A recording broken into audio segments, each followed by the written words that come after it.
पहले भौतिक के बारे में जान। भौतिक विज्ञान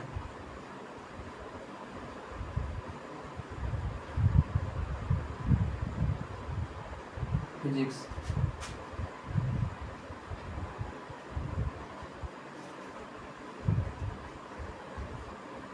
भौतिक विज्ञान फिजिक्स विज्ञान की वह शाखा।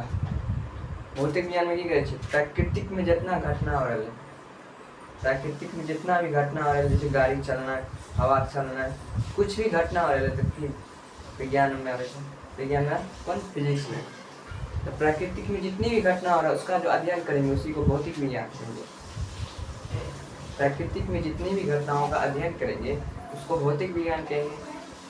विज्ञान की वह शाखा जिसके अंतर्गत प्राकृतिक की घटनाओं का अध्ययन करते हैं। विज्ञान की वह शाखा जिसके अंतर्गत प्राकृतिक घटनाओं का अध्ययन करते हैं उसे भौतिक विज्ञान कहेंगे।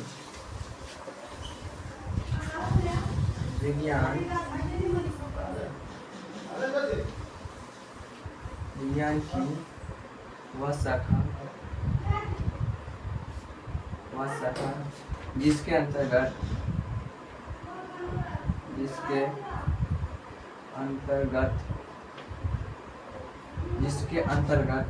प्राकृतिक के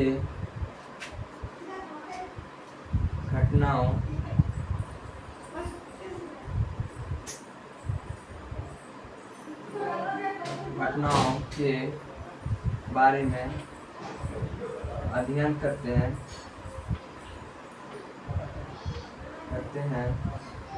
इसे भौतिक विज्ञान कहते हैं।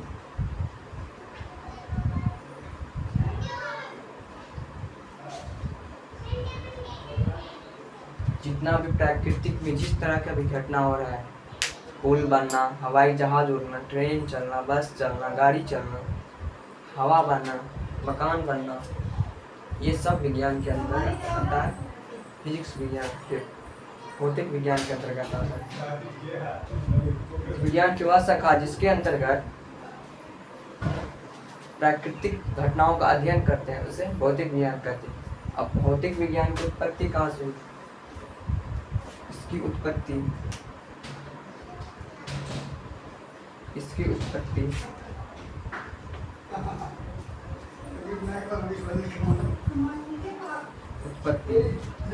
ग्रीक भाषा के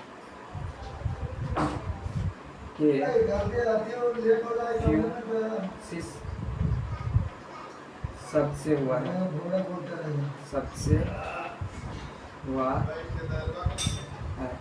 ग्रीक भाषा, इसकी उत्पत्ति ग्रीक भाषा के फ्यूसिस शब्द से हुआ, जिसका अर्थ होता है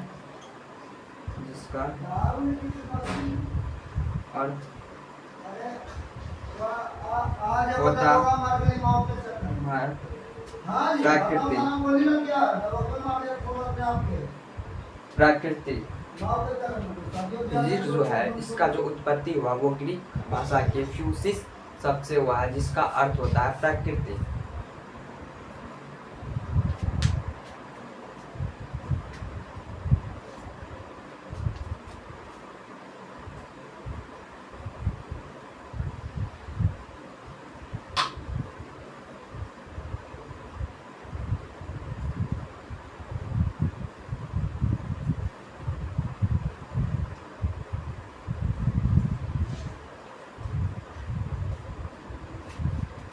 अब दूरी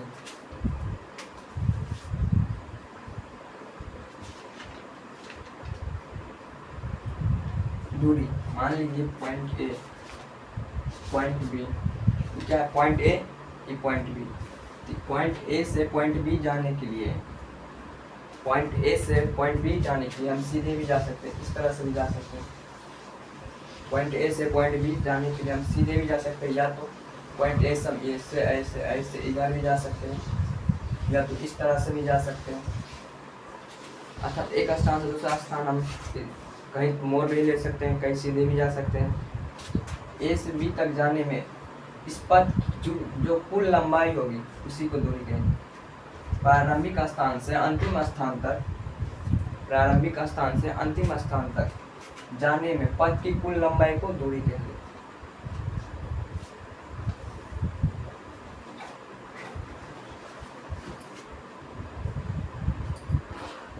यदि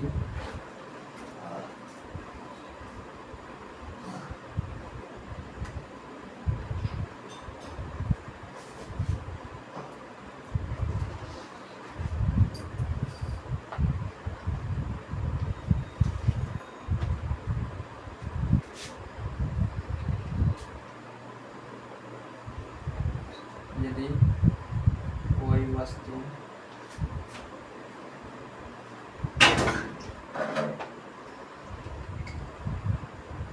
वस्तु प्रारंभिक स्थान से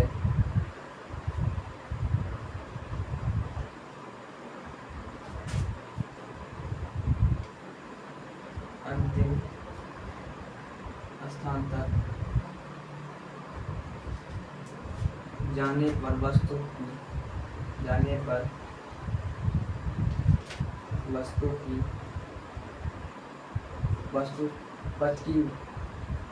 पर पथ की कुल लंबाई को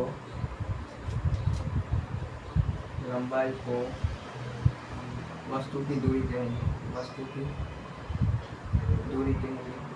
दूरी कहते हैं। देखिए, या तो इस तरह से हो सकता है, प्रारंभिक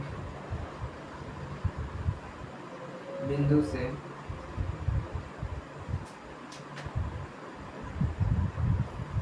अंतिम बिंदु तक जाने में कुल लंबाई को दूरी कहते हैं। यदि कोई वस्तु प्रारंभिक स्थान से अंतिम स्थान तक जाने पर पथ की कुल लंबाई जो आता है, उस लंबाई जो आता है वस्तु की दूरी कहलाएगा। या तो प्रारंभिक बिंदु से अंतिम बिंदु तक जाने में कुल लंबाई को दूरी कहेंगे।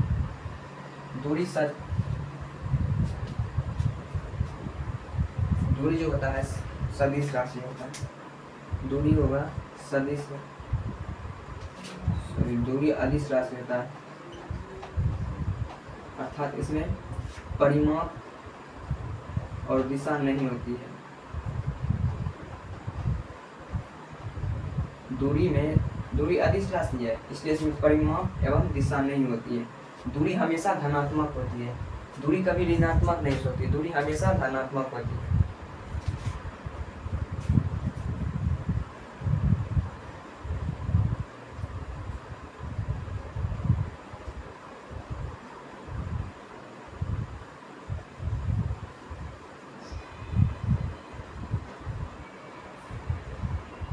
पहला पॉइंट, दूरी हमेशा धनात्मक होती है। दूसरा पॉइंट, दूरी अदिश राशि होती है। दूरी अदिश राशि होती है। दूरी की दिशा तथा परिमाप नहीं होती है। दूरी हमेशा धनात्मक होती है, दूरी अदिश राशि है, दूरी की दिशा और परिमाप नहीं होती है।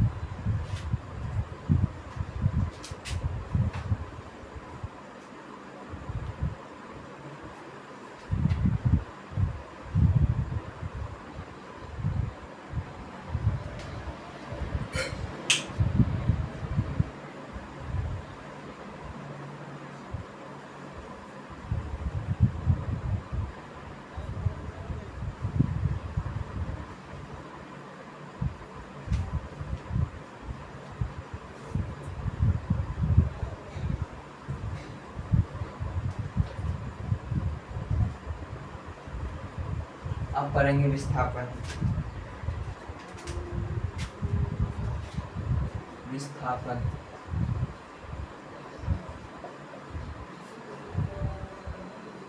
विस्थापन यही पॉइंट ए हो गया, पॉइंट बी हो गया। अगर हम दूरी में क्या होता था कि सीधे भी जा सकते थे, टेढ़ भी जा सकते, किसी तरफ से हम जा सकते, लेकिन हमको पहुंचना कहाँ था, अंतिम बिंदु तक पहुंचना था। लेकिन विस्थापन में क्या हुआ, मान लीजिए ए बिंदु से सट के बी बिंदु गए, तो हम इस तरह से भी जा सकते हैं, ऊपर से नीचे से किसी तरह से जा सकते हैं। लेकिन बिंदु जो ए है ये प्रारंभिक स्थान हुआ, यह अंतिम स्थान हुआ।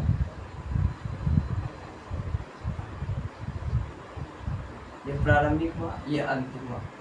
अर्थात प्रारंभिक और अंतिम बिंदु के बीच जो न्यूनतम दूरी होगा, अगर हम चलना चाहे तो हम तिरछा जा सकते हैं। अगर हम मान लीजिए यहाँ पे कोई जा रहा है, इसको यहाँ से यहाँ तक जाने में ये तो इस होकर जाएगा, ये एक रोड हो गया, ये दूसरा रोड हो गया।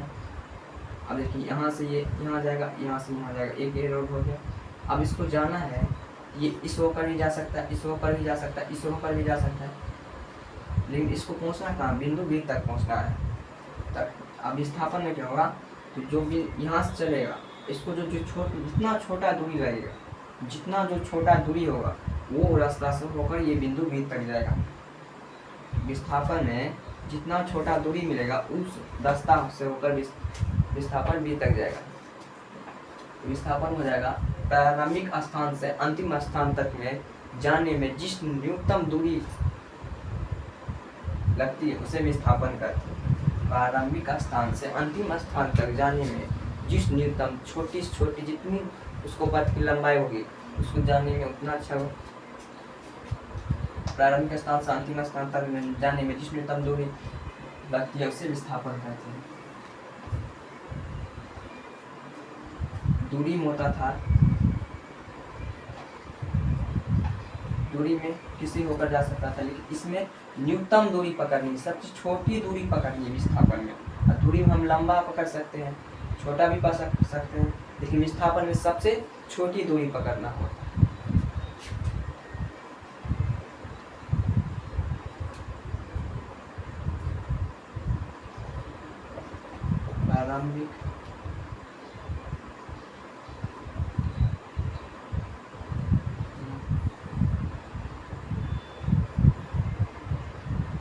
प्रारंभिक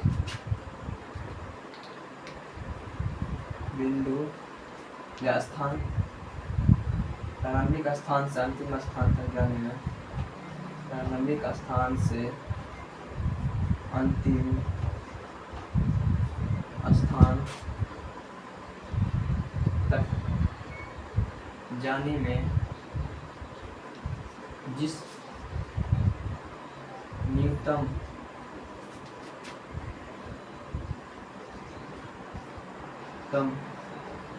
दूरी लगती है उसे विस्थापन कहते हैं।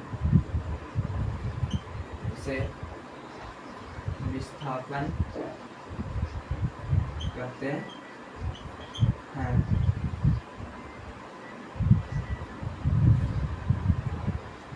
प्रारंभिक स्थान से अंतिम स्थान तक जाने में जिस न्यूनतम दूरी को तय करता है उसे विस्थापन कहते हैं। विस्थापन में हो जाएगा पहला पॉइंट, विस्थापन जो होता है ये इसका मान धनात्मक ऋणात्मक भी हो सकता है, धनात्मक भी हो सकता है। इसका मान धनात्मक तथा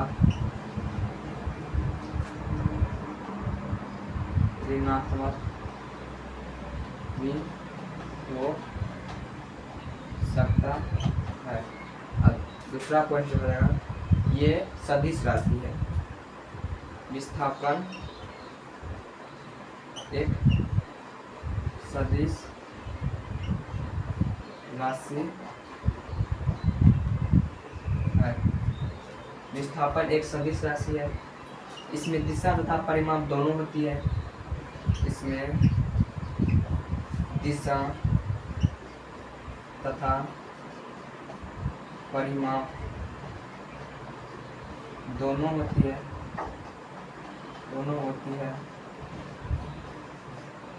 इसमें दिशा तथा परिमाप दोनों होती है। दूरी में क्या आता था, एक पद से दूसरे पद जाने में, चाहे वो शॉर्टकट लिए लॉन्ग ले, बस उसको एक पद मतलब प्रारंभिक स्थान से बस उसको अंतिम स्थान तक जाना होता था। वो शॉर्टकट लिए लॉन्ग ले, उससे कोई मायने नहीं था। दूरी एक बार उसमें पॉइंट क्या था, दूरी धनात्मक होती है, दूरी धनात्मक होती थी। दूरी जो होता है वो अदिश राशि होती है तथा उसमें परिमाप और दिशा नहीं होती है। दूरी में परिमाप और दिशा नहीं होती है। दूरी तय करने के लिए उसको कौन दिशा में जाना पड़ेगा, उसको कितना परिमाप होगा, वो नहीं होती है। विस्थापन में होती है, क्योंकि ये सदिश राशि है। जिसमें सदिश राशि होती है उसमें दिशा और परिमाप दोनों होती है।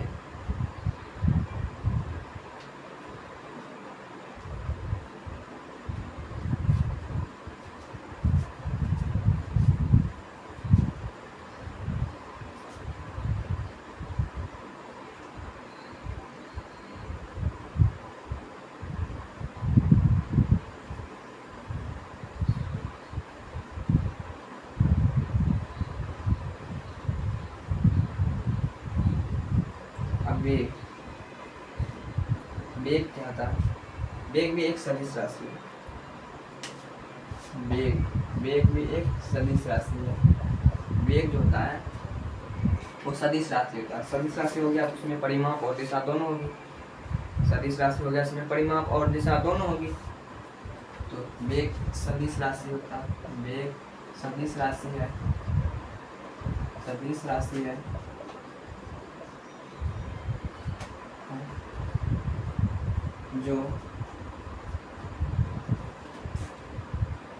जो किसी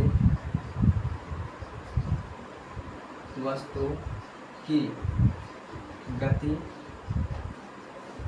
और दिशा दोनों दर्शाती है। वेग जो होता है वो सदिश राशि होगा। सदिश राशि होगा इसमें परिमाप दिशा दोनों होगी। जो वस्तु की गति और दिशा दोनों को दर्शाती है। वस्तु गति कर रही है और दिशा, उसका दिशा कौन सा है, ये दोनों वेग दर्शाती है।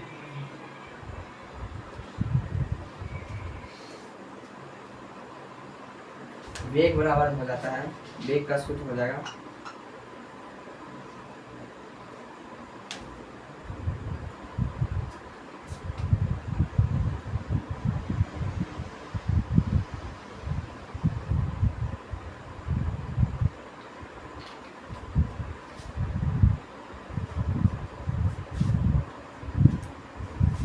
फॉर्मूला, वेग बराबर हो जाएगा विस्थापन बटा समय। अगर हमको वेग निकालना है तो विस्थापन और समय दोनों होना चाहिए।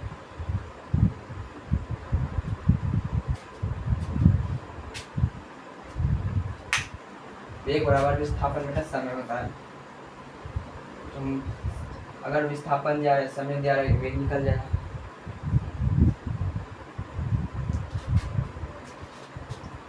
मान क्वेश्चन होगा, यदि एक वस्तु की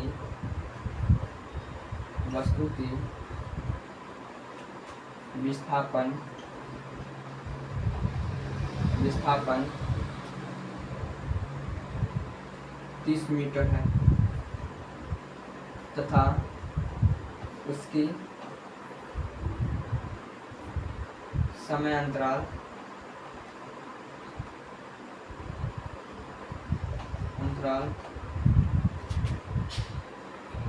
8 सेकेंड है, तो वेग ज्ञात करें। यदि एक वस्तु की विस्थापन 30 मीटर है अर्थात उसकी समय अंतराल 8 सेकेंड है, तो वेग ज्ञात करें। तो वेग बराबर होता है विस्थापन बटा समय। विस्थापन दिया 30, समय जो है 8 सेकेंड है। यहाँ पे निकल जाएगा 15 बटा 4 मीटर सेकेंड। वेग जो निकल जाएगा 15 बटा 4 मीटर सेकेंड निकल जाएगा।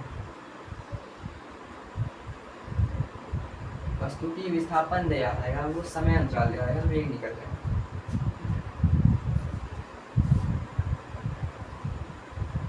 अब करेंगे मोशन गति।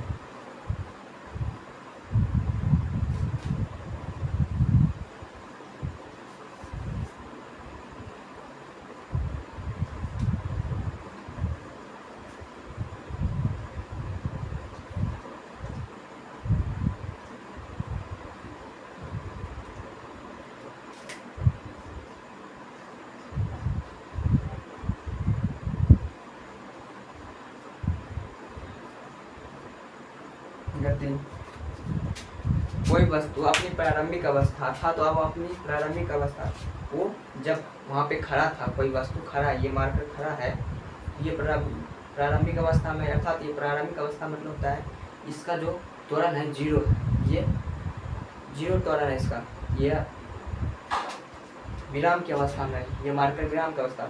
जब इसमें हम गति देंगे, जब इस गति को लाएंगे इसमें क्या लगाना, बल लगाना पड़ेगा, बल। जिस तरह इसको धक्का मारेंगे तो ये आगे क्या जाएगा, गति करने लगेगी। जब इस पर हम बल लगाएंगे आगे गति करने लगेंगे।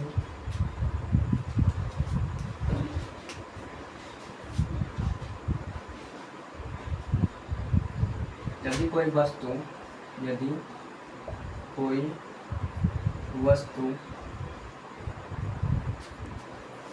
वस्तु अपनी प्रारंभिक अवस्था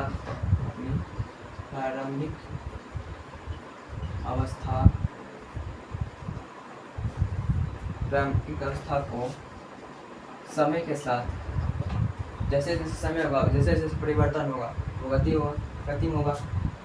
अवस्था को समय के साथ परिवर्तन हो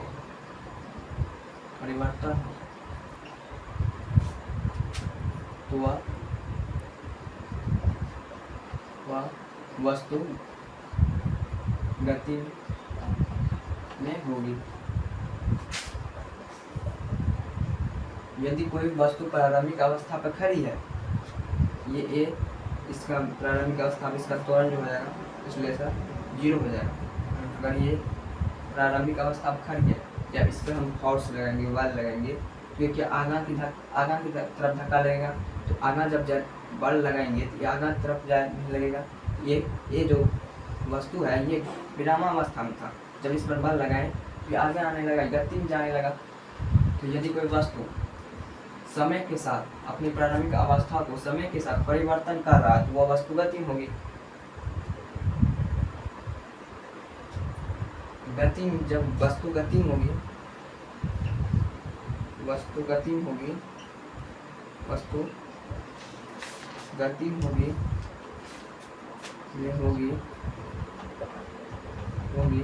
तो इसमें बल जरूर लगती होगी,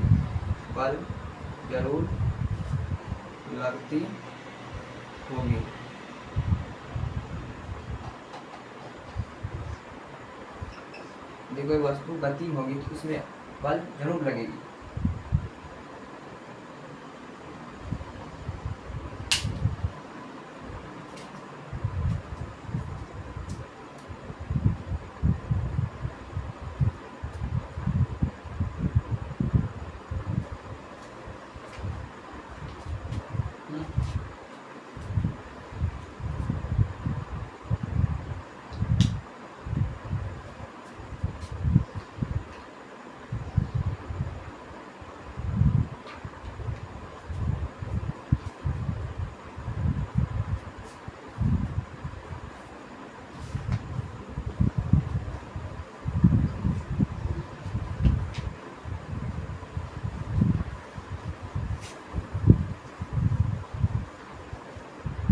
जैसे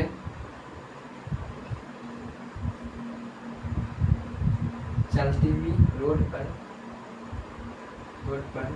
चलती हुई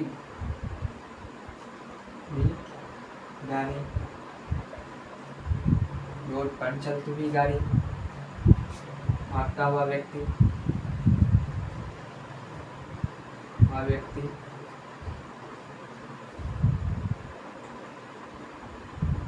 आती हुई ट्रेन,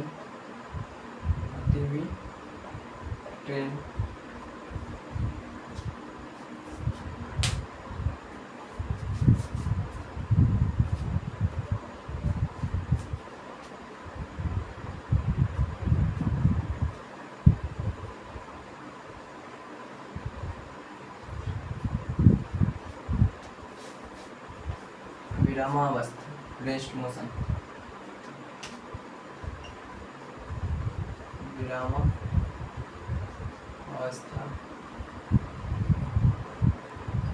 गति में जो होती थी वो समय के साथ उसका स्थान परिवर्तन होता था।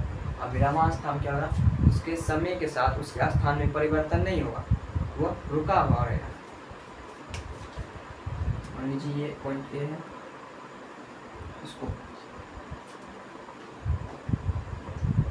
पॉइंट ए है, यहाँ पे फोर्स नहीं लगेगा, फोर्स लगेगा तो आगे जाना।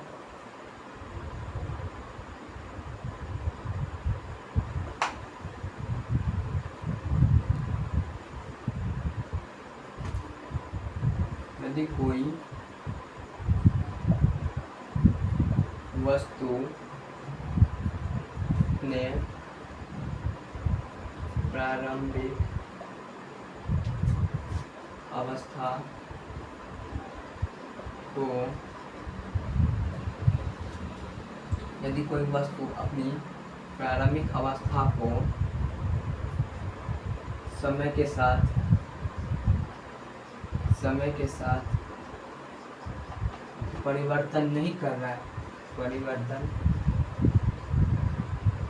नहीं कर रहा है, यदि कोई वस्तु अपने प्रारंभिक अवस्था को समय के साथ परिवर्तन नहीं कर रहा है तो वस्तु विरामावस्था में होगी। तो वस्तु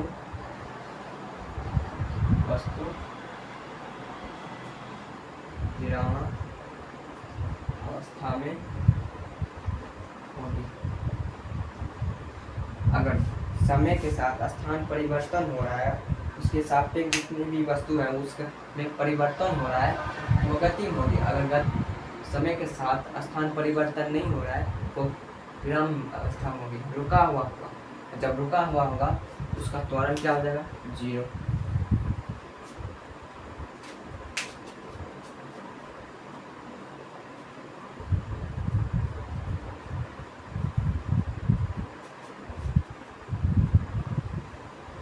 टाइप ऑफ मोशन, गति के प्रकार।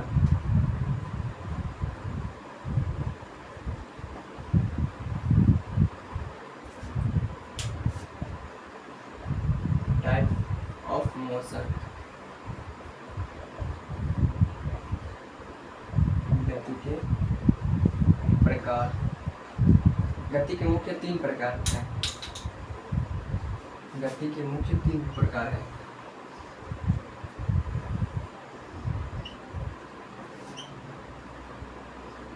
पहला सरल रेखीय गति, सरल रेखीय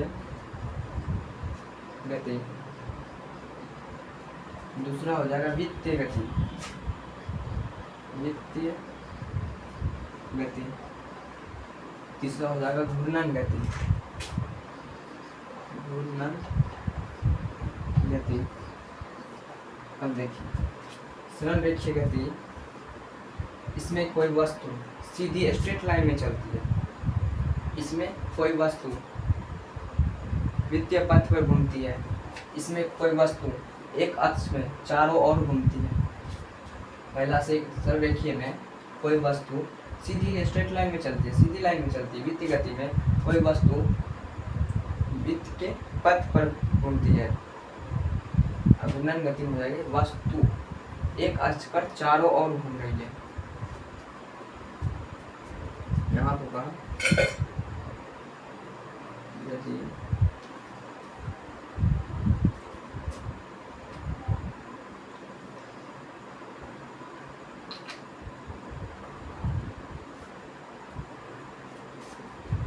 यदि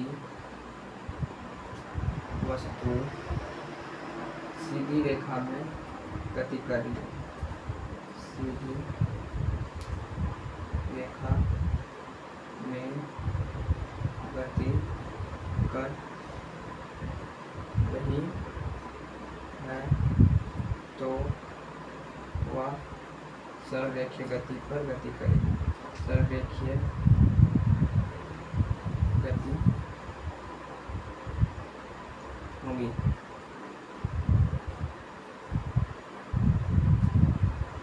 यदि कोई वस्तु सीधी रेखा पर गति कर रहा है तो वह सरल रेखीय गति होगी। अब सरल रेखीय गति में मान लीजिए ये पॉइंट ए है, ये बी है, यहाँ पे सी मान लेते हैं, यहाँ पे डी मान लेते हैं। अब देखिए, एक ये रास्ता, ये एक ये रास्ता, ये सरल, ये भी सरल रेखा है, ये भी सरल रेखा है, अर्थात सीधी लाइन दोनों है। ए बी सीधी रेखा है, सी डी सीधी रेखा है। अगर कोई वस्तु यहाँ पर साइकिल या साइकिल है, साइकिल है यहाँ पे, साइकिल है। अब देखिए, सरल रेखीय गति में दिशा नहीं बताएगी। कोई वस्तु गति कर रही है तो वो दिशा नहीं बताएगी कौन सी दिशा में गति कर रही है,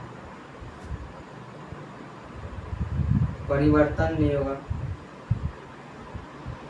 एक तो दिशा नहीं बताएगी, एक उसके चाल में परिवर्तन नहीं होगा, अर्थात जी ये ए से बी भी जा सकती है, बस सीधी लाइन होनी चाहिए। ये सरल रेखीय गति में सीधी लाइन होना चाहिए, वस्तु किधर भी जा सकती है, बस सीधी लाइन होनी चाहिए, और उसमें परिवर्तन नहीं होनी चाहिए। कोई मान लीजिए ये साइकिल यहाँ पे 0 मिनट पे है, यहाँ पे जाने में इसको 5 मीटर लगता है, 5 मीटर 2 सेकंड में पूरा करना होता है। इस साइकिल को यहाँ से ए से बी तक जाने में 5 मीटर की दूरी है टोटल, इसको 2 सेकंड में पूरा करना है। ये 2 सेकंड में पूरा करेगी, ये ना कि यहाँ पे रुक कर, कहीं रुक कर वो अपनी चाल में बढ़ा देगी, ऐसा नहीं होगा। 2 सेकंड में 5 मीटर दूरी इसको तय करनी होगी। एक समान गति से नियत उसकी गति होती है, नियत गति से इसको साइकिल को बिंदु बी तक जानी होगी। इसमें परिवर्तन और दिशा नहीं होगी, ये किसी भी पथ पर सच सीधी लाइन होनी चाहिए, इसमें ये जा सकती है।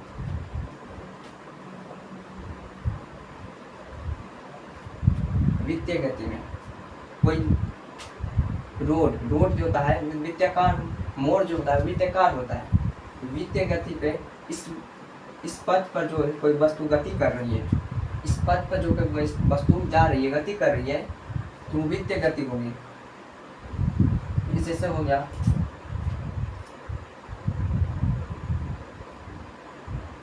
सड़क पर जा, मोड़ पर घूमती हुई गाड़ी, मोड़ पर घूमती हुई गाड़ी,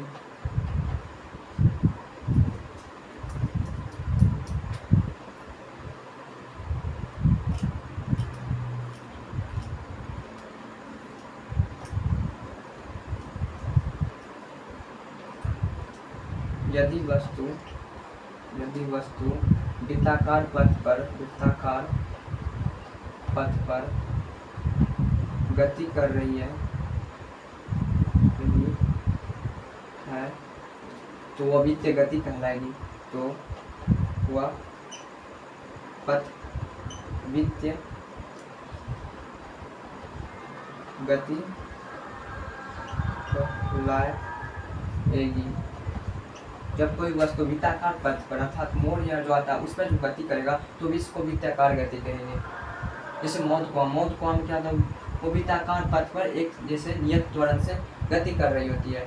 वहाँ पे घर्षण अभिकेंद्र बल जो होता है, कुआं जो होता है मौत कुआं, वहाँ पे जो घर्षण बल होता है और एक अभिलंब बल जो होता है, वो दोनों अभिकेंद्र बल का कार्य करने लगता है, जिसके कारण वहाँ पे एक त्वरण चाल से चलते हुए गाड़ी नाचने लगती है, जिसके कारण वो नीचे नहीं गिरती है।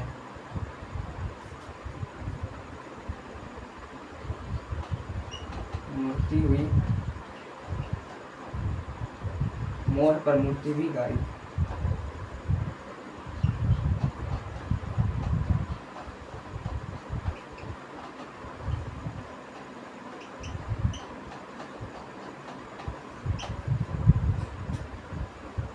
घूर्णन गति होगा। अगर कोई वस्तु एक अक्ष पर चारों ओर घूम रही है, मान लीजिए ये सर्किल है, ये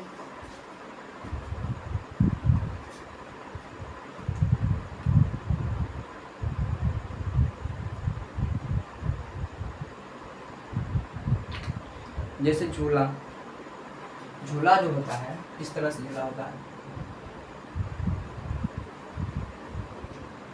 झूला जो होता है इस तरह से होता है, यहाँ पे डब्बा लगा होता है, डब्बा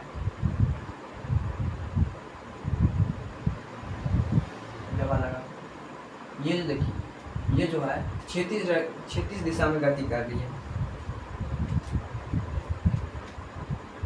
ये ऊर्ध्वाधर तल में गति कर रही है। यहाँ पे देखिए, यहाँ इसका अभी केंद्र हो गया, ये केंद्र के चारों ओर घूम रही है, डिब्बा जो है केंद्र के चारों ओर गति कर रही है, ये हो जाएगा घूर्णन गति। जैसे लट्टू एक केंद्र पर गोल गोल नाचते रहता है, और जैसे रस्सी लेने पर उसको ऐसे घुमाने पर एक केंद्र पर वो चारों ओर घूमने लगती है, उसे घूर्णन गति कहेंगे।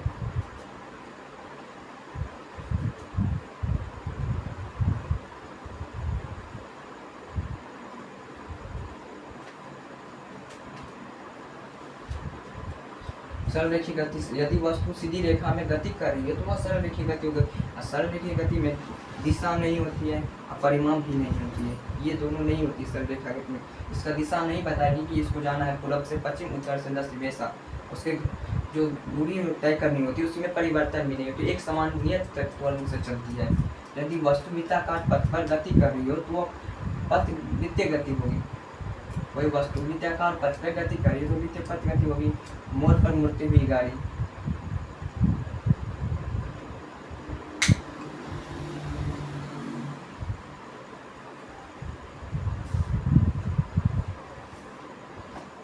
घूर्णन गति, यदि कोई वस्तु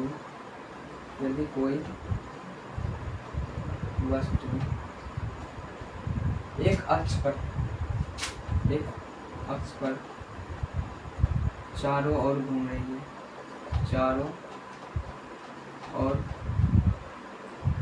है, यदि कोई वस्तु एक अक्ष पर चारों ओर घूम रही तो वह वस्तु घूर्णन गति में होगी, वह वस्तु घूर्णन गति में होगी। यदि कोई वस्तु एक अक्ष पर चारों ओर, ये अक्ष हो गया, इसके चारों ओर घूम रही है तो वो घूर्णन गति में होगी। जैसे हो गया लट्टू, उसके बाद हो गया महत्वपूर्ण झूला, एक रस्सी से लेकर उसको एक अक्ष पर घुमाना, ये सब घूर्णन गति आ जाएगी। चल रेखीय गति में होगा सीधी लाइन पर चलती हुई गाड़ी, सीधी रेखा पर भागता हुआ व्यक्ति, वृत्तीय गति हो जाएगा। मोर पर मुड़ती हुई गाड़ी,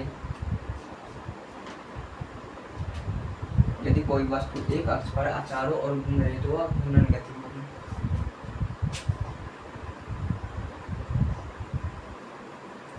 असमान और समान दूरी, असमान गति और समान गति और असमान गति।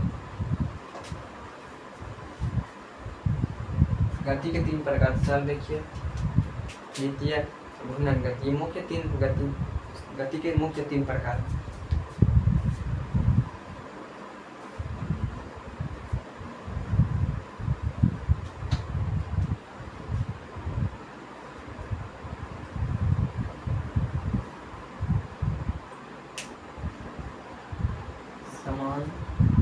एक समान और असमान गति, एक समान और असमान गति, एक समान असमान, कहने का अर्थ है एक समान एक जैसा, असमान एक जैसे से भिन्न। एक समान पहले, एक समान,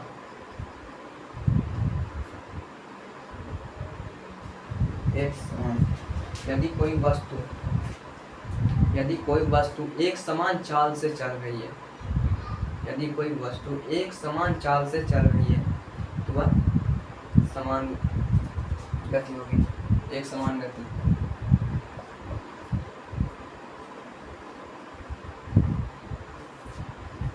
वहीं पर अगर कोई वस्तु एक समान चाल से नहीं चली तो वह असमान गति हो जाएगी।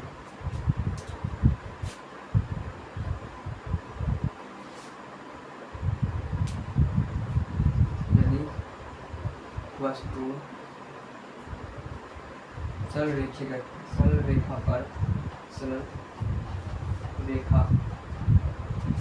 रेखा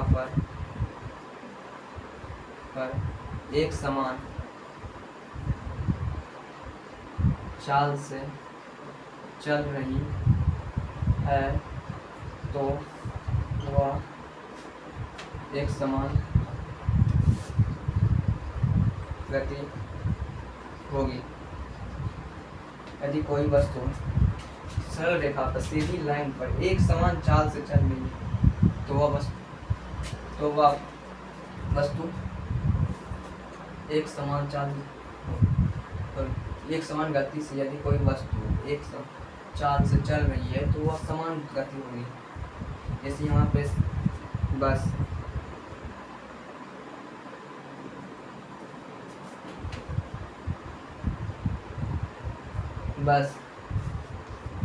इसको पटना जाने में 50 मिनट, इसकी कुल दूरी है 55 किलोमीटर। यहाँ से पटना जाने में इसको 50 मिनट टाइम लगेगा और कुल दूरी है 55 मिनट। अगर ये बीच में कहीं रुका तो ये अपनी चाल से, ये जो अपना समय है ये अपने निर्धारित समय से नहीं पहुँच पाएगी।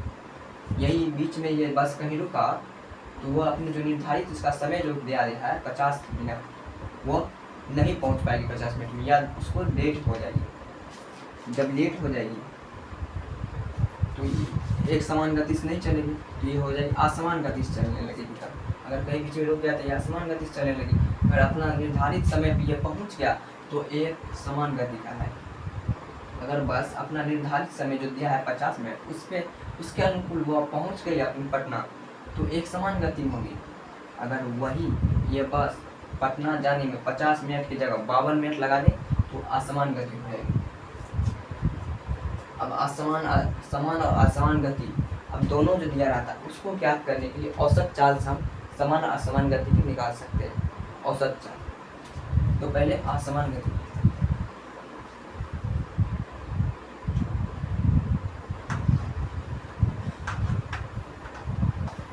सीधी रेखा पर चलेगी। समान गति जब चलेगी सीधी रेखा पर चलेगी, या जब चालू हो जाए तो कहीं गड्ढा आ गया कहीं होगा तो उसका स्पीड कम करने का, एफसीट कम हो जाएगा तो उसका जो समय होगा वो घट जाएगा, बढ़ जाएगा, या तो बढ़ जाएगा या घट जाएगा।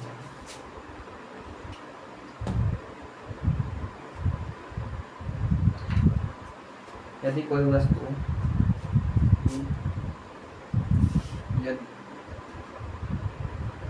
असमान गति, यदि कोई वस्तु एक समान समय अंतराल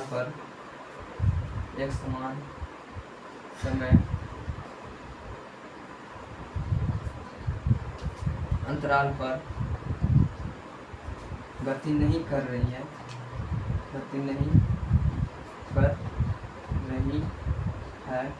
तो वह असमान गति हो, तो वह वस्तु असमान गति में होगी, तो वह वस्तु जो है असमान गति में चली जाएगी होगी। जब एक समय निश्चित समय अंतराल पर वो गति नहीं, वो अपने स्थान पर नहीं पहुंच रही है, गति नहीं कर रही है, तो वस्तु जो है असमान गति में चल जाएगी। अगर वही एक समान समय अंतराल पर वो गति करती होगी तो समान गति हो जाएगी।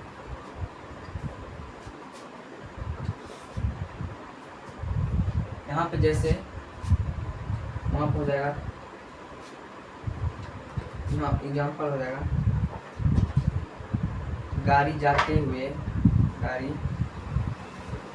हुए ट्रैफिक में मोड़ पर बंद होना।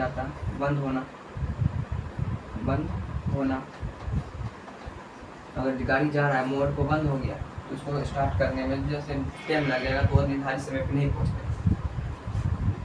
चलते हुए आदमी गिर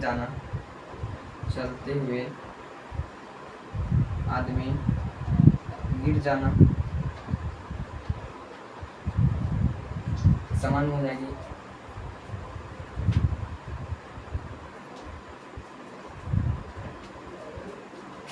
निश्चित समय पर पटना पहुंचना, गाड़ी निश्चित समय पर पटना पहुंचता है। गाड़ी जो है निश्चित समय पे, एक जो समय दिया था 50 मिनट का, उस समय पे वह पटना पहुंच जा रहा है। ये जो है जाते हुए बंद हो गया है, तो ये जो 50 मिनट दिया था इसकी जगह पे ये 55 मिनट लगा दिया, इसलिए आसमान गति में आ गया।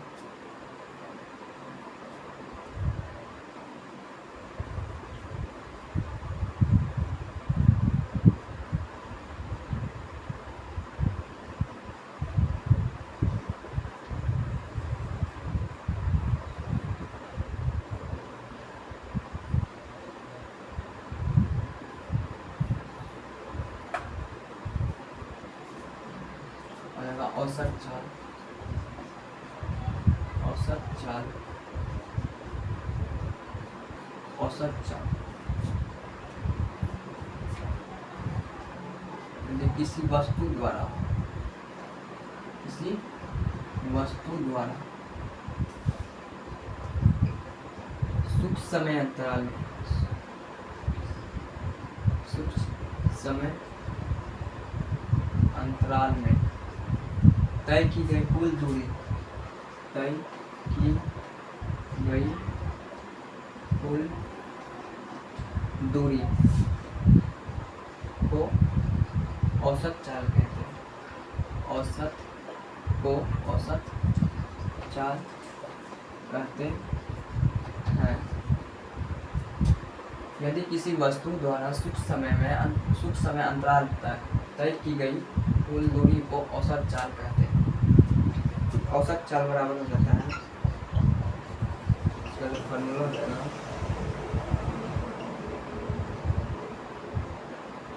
हो जाएगा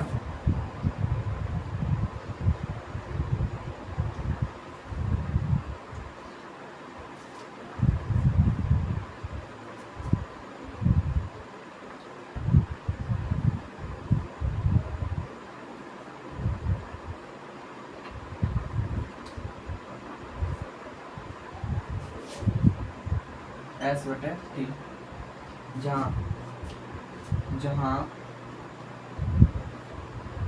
जहाँ S जो है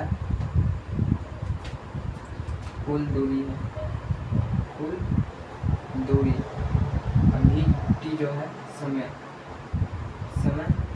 कुल समय अंतराल, कुल समय अंतराल T, इसको यहाँ पर हो जाएगा V एवरेज बराबर S/T, यहाँ पर होगा V एवरेज बराबर हो जाएगा औसत चाल, औसत चाल, इसका इंग्लिश हो गया V एवरेज अर्थात औसत चाल बटे तय की गई कुल दूरी बटे समय, तय की गई कुल दूरी बटे समय। तय करने में जितना दूरी लगा, कुल दूरी लगा और जो जितना समय लगा, तो औसत चाल होगा S/T, कुल दूरी बटे कुल समय।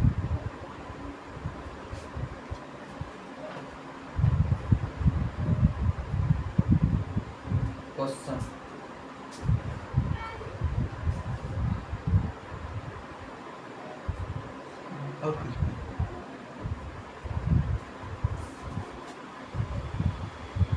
अब क्वेश्चन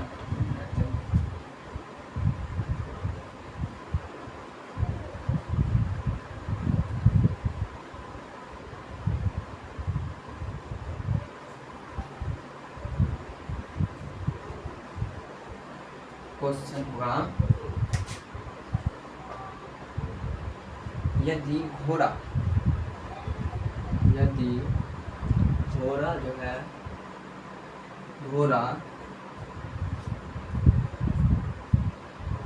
30 मीटर की दूरी, ये 5 सेकंड में कर लेती है। 30 मीटर की दूरी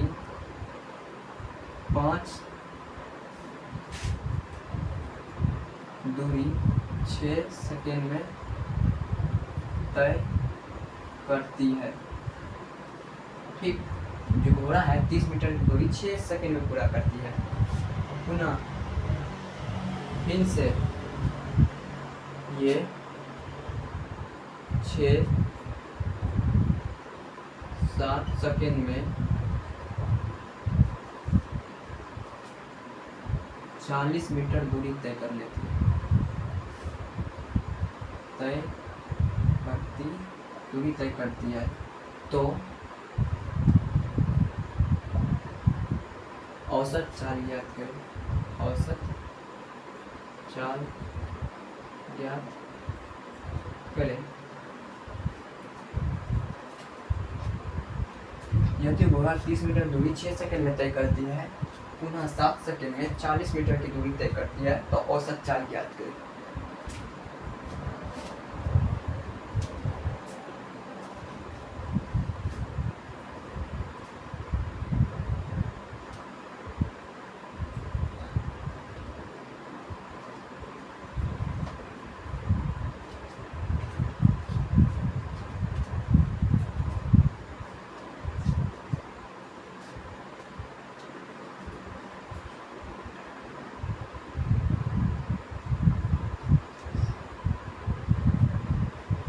यदि घोड़ा 30 मीटर दूरी, पहले तो कि कितना 30 मीटर की दूरी तय करती है, तो जो दिया है लिखिए, गिवन दिया गया है।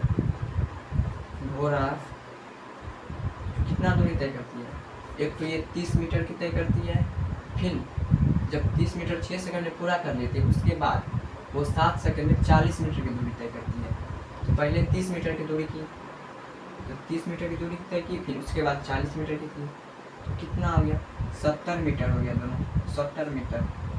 पहले घोड़ा 6 सेकंड में 30 मीटर दूरी तय करता है, उसके बाद 7 सेकंड में 40 मीटर दूरी तय करता है, तो औसत चाल का रहा, तो 30 मीटर और 40 मीटर 70 मीटर। अब देखिए समय जो घोड़ा द्वारा लगा तय करने में, घोड़ा द्वारा दूरी तय करने में लगा कुल समय,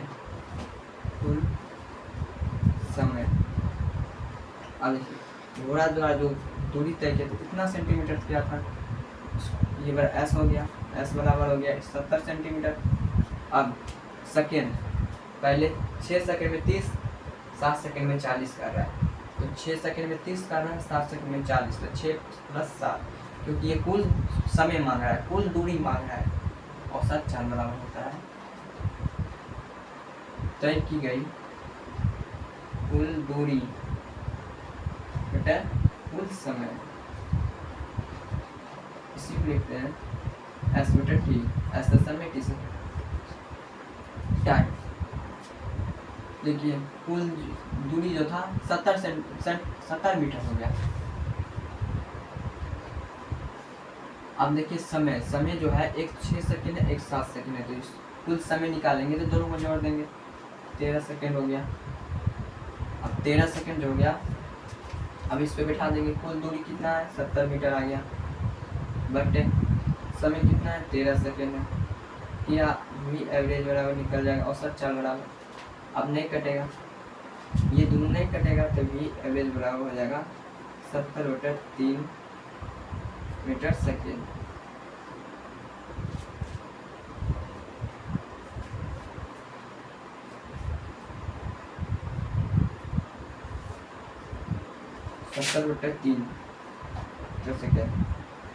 जो घोड़ा के जो औसत चाल निकला वो 70/3 मीटर सेकेंड निकला, अर्थात ये इतना में वो पूरा कुल जो पथ की लंबाई होगी वो पूरा कुल दूरी तय कर लेगी।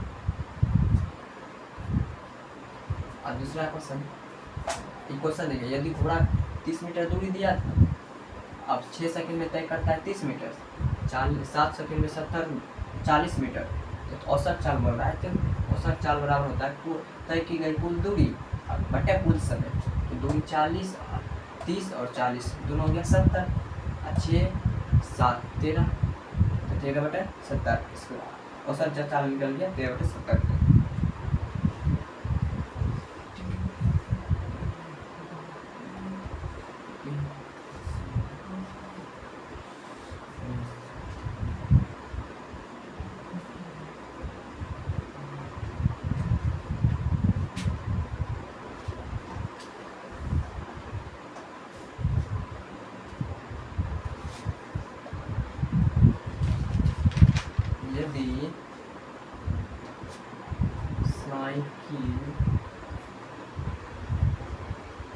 यदि साइकिल की औसत चाल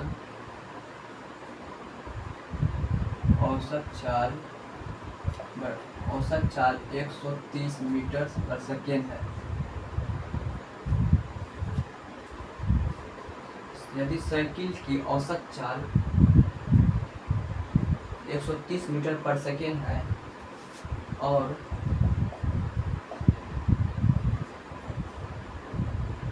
उसकी दूरी जो दिया है वो दिया है 390 मीटर। साइकिल की औसत चाल है 130 मीटर पर सेकेंड और उसकी जो दूरी है 390 मीटर है। तो इस साइकिल द्वारा तय करी कुल समय निकालें। 390 मीटर है तो साइकिल द्वारा तय की गई कुल समय निकाले ज्ञात करें। निकाले 2 मिनट में सॉल्यूशन।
यदि साइकिल की औसत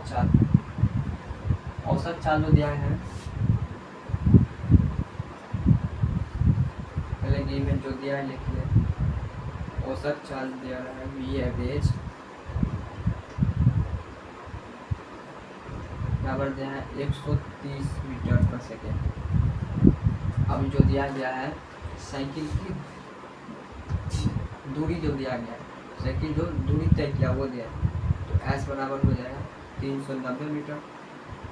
अब हमको टी निकालना है तो औसत चाल बराबर होता है वी एवरेज बराबर होता है एस बटा टी। तो ये दिया है एस दूरी दिया है, आप बोला समय निकालें तो यहाँ हो जाएगा 130 बराबर 390 बटा टी। 130 बराबर 390 बटा टी। अब ये भागा में ये सर आएगा गुना में 130 टी बराबर 390 और यहाँ पे टी बराबर जो निकल जाएगा 390 बटे 130। यहाँ पे एक कर जाएगा 3, तो इसलिए टी का जो मान हो जाएगा 3 सेकेंड। टी का जो मान निकल गया, टाइम जो निकल गया 30 सेकेंड निकल गया। पहले देखिए साइकिल की औसत चाल दिया था और उसकी दूरी दिया था।